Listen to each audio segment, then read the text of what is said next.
Mama, arehaw bakang agonsilyaw. Pag sinabi hong bakang agonsilyaw, yun ho ay kilala sa mga tawag ding bakang kalatagan. Yan, tingnan ho ninyo, hayupin pa ho. Oh, baka magugustuhan ho ninyo. Ako inyong tingnan din ay sa tapot na ray.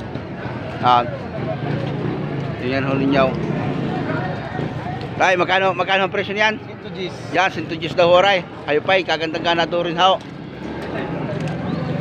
Ari ho yung mga garimbakang mga malalahi hong arikwa. Pag may ilang buwan ho ari nasa 150. Mga pakain lang ho ng ayaws. Hindi naman ho yan ni-type. Baka kayo may mga inahin pakakastaan. Hindi na ho. Ito na yung bilahid yan. Ari ho si tatay. Kami ho ni tatay yan. Yung tingnan mabutay. Big bowl. Hayupin po yan. Hayupin pa. Hindi pa ho yung sa pangkatay. Aganda ho ng mga parado ng baka. Tingnan ninyo. Tuwa. Sige, bye bye. God bless po.